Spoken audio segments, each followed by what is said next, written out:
I'm Kiera Morgan. Thanks for joining me on Coffee with Kiera, sponsored by the Human Being in Newport and Lincoln City. And today, my wonderful guest is Signa Miller, and she is with the Oregon Family Support Network and also works with the Children's Advocacy Center in Lincoln County. Hi, Signa. Hi, Kiera. Nice to be here. Thanks for joining me today. I think what children and families are going through right now is a very important topic, just because we are in a new year. Hopefully things are going to be on the better side, but there's still lots of things and challenges that families are facing. So first of all, let's have you talk a little bit about yourself and what you do. I've been living in Lincoln County for 15 years now. I've built a lot of great connections with people here. And I've been working with family support and peer delivered services for more than 10 years. I really enjoy the training aspect of my job.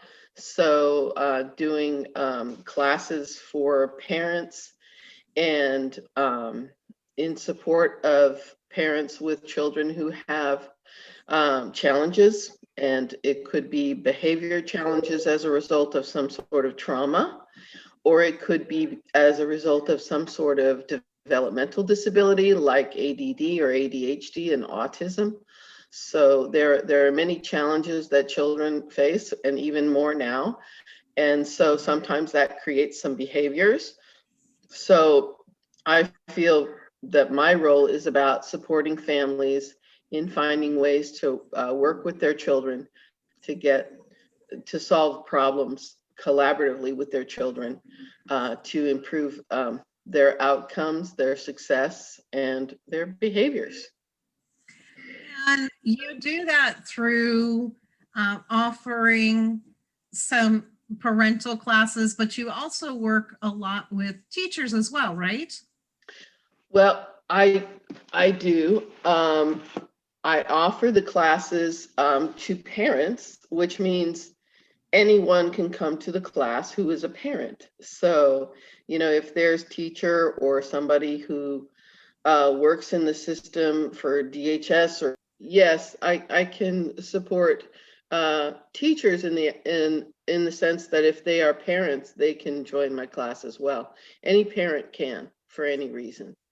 So I'm here to support the families in any way possible. What resources do they need? How can I support them? Yeah. Let's talk a little bit about collaborative problem solving, which is something that you encourage, right? Yes, I would like to talk about that approach a little bit. So what is the collaborative problem solving approach? Challenging kids typically lack the skill, not the will, to behave well, specifically skills related to problem solving, flexibility, and frustration tolerance. The CPS approach avoids the use of power, control, and motivational procedures, and instead focuses on building helping relationships and learning skills and through a process of teaching parents and kids how to resolve conflicts, how to resolve long-term chronic behavior challenges collaboratively. And the goals are to gain a new understanding of challenging behavior and a new way of helping your child, to improve your relationship and reduce conflicts and help develop the skills your child needs to succeed, and to gain support from other parents. That is also part of, joining a class like that. You feel supported by other parents, and to be able to follow up afterwards with relationships that are built during this process, and coming and attending support groups which involve coaching through the process of collaborative problem solving with your child. Like if there's a behavior that you would like to solve, you you can talk about that in class, or we can do role playing, or we can do some coaching afterwards as people get involved with support groups afterwards. After they've taken the class, they can come. We actually call them virtual parent cafe is what we call it, where the parents can join, and we all collaborate on a specific behavior to try to help the parent, support the parent in solving that long-term behavior challenge. Now, why is CPS so necessary now in this time that we are in?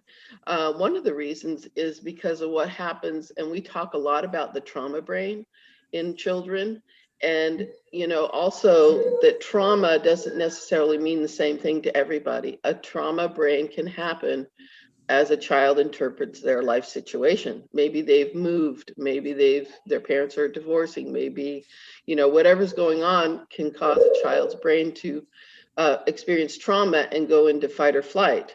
And when a child's brain is in fight or flight, it's not in the frontal lobe part of the brain, which is the problem-solving part of the brain. So collaborative problem solving teaches a parent to work with the child to bring their brain out of fight or flight, bring them into the frontal lobe part of the brain, where they can access the ability to learn problem solving skills.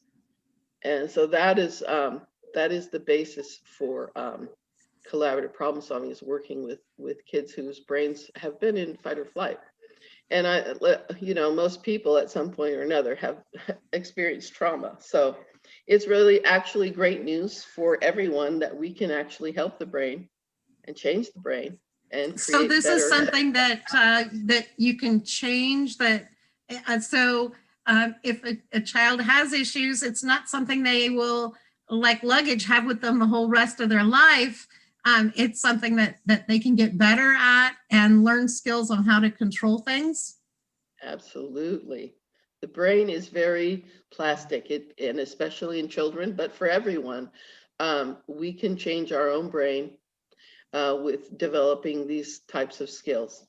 And as we know, building relationships and connections with teachers and parents is what can help a child come out of fight or flight, be in their problem solving brain, and be able to learn skills that they need to have adaptive behavior.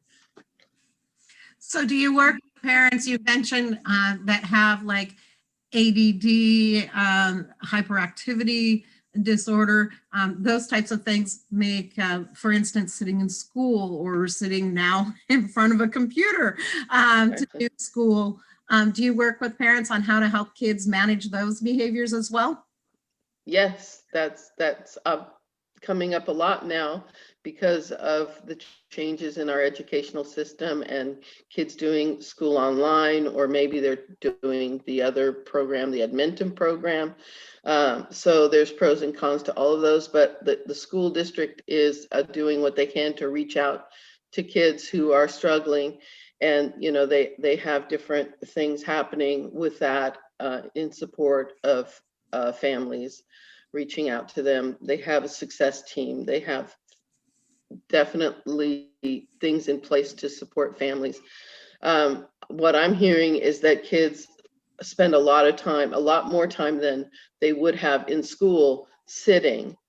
And even high school kids are saying, you know, it seems like the work has tripled since we started doing online school, and we don't have that movement during the day either. And so it's very challenging, especially for kids who have things like ADD, or maybe they're on the autism spectrum, that sitting for long periods of time is very challenging for a lot of these kids. And they may fidget or jump up and down or sit in a rocking chair, and there some parents are reporting that teachers aren't always very understanding of these things. So hopefully, you know, the things that we can do is help parents kind of communicate with the teacher in a way that says, this is my child's coping skill, this is what he needs to do to be able to sit in front of the screen.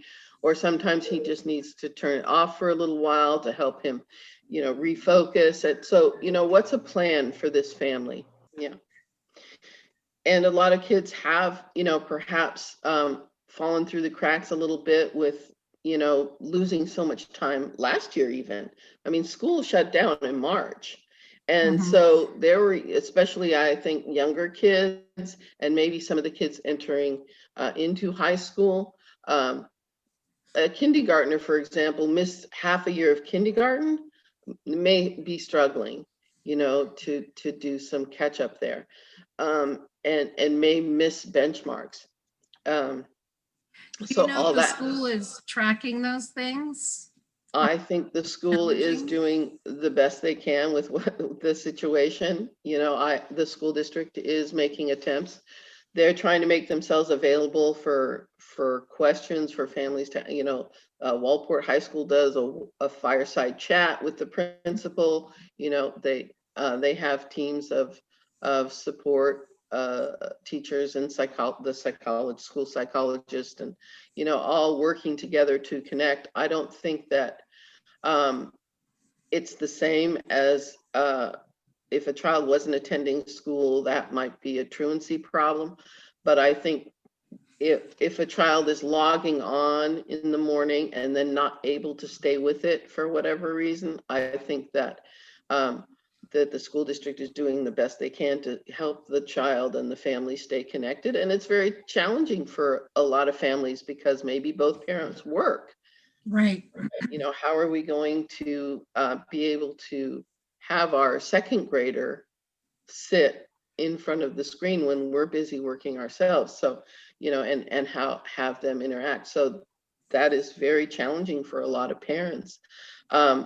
If a child or does not have the resources that they need, like the internet, then there are situations where a child can go into the school, practicing safety, of course, with a mask and social distancing. And they are able to use the internet in school if they don't have those resources, which is a good option. Let's talk about the importance of in-school learning for children and how it really helps them. I don't think we've realized how important that was. The learning part, yeah. So what's your question? Oh, the importance of the in-school learning. Yes, yes, exactly. Because first of all, there's a lot more movement happening, whether you're an older child and you're moving from class to class, or whether you're a younger child and you're experiencing recess and PE and a 40-minute lunch break and music, and you just have all of these very interactive experiences, whereas virtual school is just sitting.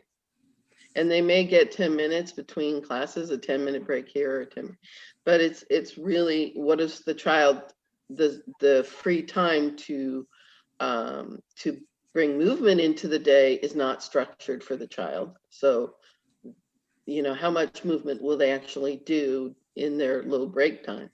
So, encouraging them to be more active during their breaks, I think, is good. Um, Encouraging families to be active when the workday is done and get out and do things, and be outside, and just kind of having a plan for activity for a child who's been sitting for that many hours a day. But also have, for those children that do struggle so much with sitting, and if they do have special needs, then there's also opportunities for them to go into the school and work with special needs teacher, and give them the support that they need that way. And the families, the parents, they need support too. So Mhm. the whole staying at home, it means, not just kids are staying at home, but families are trying to work from home and having that juggle of taking care of their kids, stopping to go make lunch or make sure there's snacks. Also, the stresses of work. Some people aren't able to go into work, they're staying at home. So, and now we've got, the weather. So it makes things more challenging for the whole family, right? Mhm. Yes, that's an added aspect of it, the weather, yes. Um, but it is, I'm not sure how much you heard of what I said before about the challenges for families who are at home, where the activity is nothing like it was when the kids were in school. Their activity level is very low, comparatively speaking, because in school, kids would move from one classroom to another, or the younger children would have lots of opportunities for movement, PE, recess, lunch breaks. So yes, this idea of movement is very important to address for families. So we do talk about, what can we do outside of the school hours to get the kids active, little mini trampolines, or, playing with balls, or, and now with the added, like you said, the weather makes it even harder to get the kids out and get exercise. So, Well, and for parents too, gyms aren't open, rec centers aren't open, things mhm. like that were tools that parents may have utilized to have family time together. Can you talk a little bit about some of the challenges that families are facing that you're hearing about? Yes, so I think some of the challenges that I'm hearing about, just like, for example, parents say that um, some of the online stuff like Edmentum lacks some instruction, but they do get more breaks, and the virtual school that they um, do online is too much sitting. Um, and they are looking to solve problems with their children needing to fidget and move around and things like that, and just which can sometimes frustrate teachers. So especially with the younger children. So we look for solutions with the families on that one. Um, a typical day at school does have a lot of movement. I kind of already talked about all of that stuff, but that, I think that was one of the main issues that families had. And the fact that they're not getting, a lot of the extracurriculars that really motivates kids to be in school, things like art and um, drama and music and things like that, where kids aren't really getting enough of that kind of thing. So, and that's kind of a motivating factor for a lot of kids to be in school. Um, so I think those are some of the main challenges that parents are having. And if they have a child who really has a lot of um, disability, from for whatever reason, maybe it's they're on the autism spectrum, maybe they have other disabilities, maybe they even have a defiance disorder of some type. Um, them sitting for long periods of time is even more challenging, and parents don't necessarily have the skills to require that, and to supervise that, and to enforce that. And so that's also, why collaborative problem solving is a good skill builder for both parents and children. So that is something also that we try to help solve their problems through that type of um, collaboration, offering motivational rewards and things often can aggravate the situation and cause more anxiety.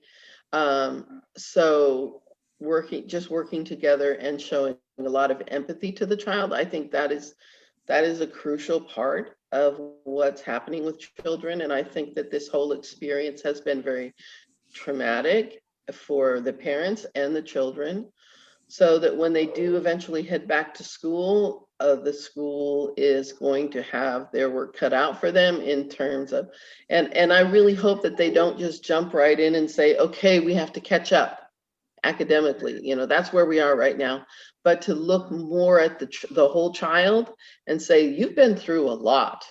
You need to express that in one way or another, whether it's, physical exertion, or whether it's through art or music, and I think that another parent issue is that their kids aren't writing anymore. They're not doing anything with building those types of skills. And so maybe journaling, and everybody can journal and tell about their experience with this pandemic.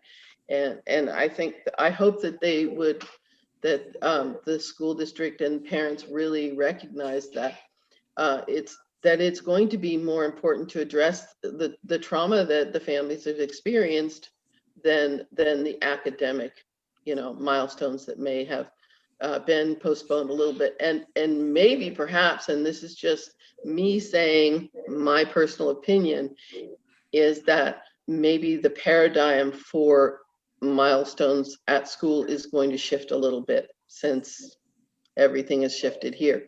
So, I think it's something that we have to take slowly, and we have to look at the children and what they've experienced and help them through that process of experiencing this indeed very significant trauma that we're all experiencing. Let's talk about your classes that you offer. You two are online, right? Yes, they are virtual classes right now. So the collaborative problem solving is a 4-week overview for families, and it involves a 1.5-hour class, more or less, depending on conversation, once a week for 4 weeks, or 8 weeks, depending on how much momentum people want to get going. Usually people like to start out with the 4-week, but I think that the Think Kids organization is the organization that has created this program, and they are moving more towards an 8-week program, because that just gives us more time to practice and to really dig deep into how do we solve these challenging behaviors with these families. And so it just gives us more time to work with the families, and I really appreciate that. We don't want to rush through it. And the basics of the class is, initially we have 2 classes before we even start to do collaborative problem solving, and those 2 classes are designed to help families understand how they see their child's behavior, because how we see their behavior, and if we can change that, that can change everything. Because once we understand that children do well if they can and not if they want to, that it's not about their motivation, it's about the child's skill level and ability to have the behavior that's being asked of them. So that's why collaborating with the child is so important, and giving them empathy and understanding. You really want to get at what the kid is actually thinking. I think a lot of parents get stuck on, and schools, they just get stuck on demanding that conforming behavior, when we need to do more relationship building. And that way we can get through to the child about what the expectations really are here, and what that can mean for that child if they can get to that place where they're having these good behaviors. So I think collaborative problem solving is really going to be, or something similar is really going to be really how we're going to learn how to treat children in the future, and hopefully starting now. It's about really supporting the child and understanding what's going on in their head and where they are at. Let's meet this child where he is right now, and what skills does he have? What abilities do they have? So Signa, if someone is interested in taking your class or finding out more information, how do they do so? So my phone number is 541-505-2511. My email is like Signy, because that's how you spell my name, Signy M for Miller, so Signa M @ ofsn.net. All right. And folks can get more information and schedule some time with you. Absolutely. And the classes are going to be taking place in starting, through this year as well. Yes. We'll be all right. starting one soon. We will Okay. be starting one soon. And it will Fantastic. usually what we have evening classes because that's when parents are most available. And is there anything else that you want to add as we are wrapping up? No, I think that pretty much covers everything. I really appreciate this opportunity to talk about support groups for families and collaborative problem solving classes. You bet. And we're appreciative of you for all that you do for the families and children in our community. And thanks for joining me today on Coffee with Kiera, sponsored by The Human Being, located in Newport at 6th Street and Highway 101, and in Lincoln City at the north end of Lincoln City on the west side of the highway near TLC Credit Union. Thank you. Joining me is Signa for Pacific Northwest News and Entertainment. I'm Kiera Morgan.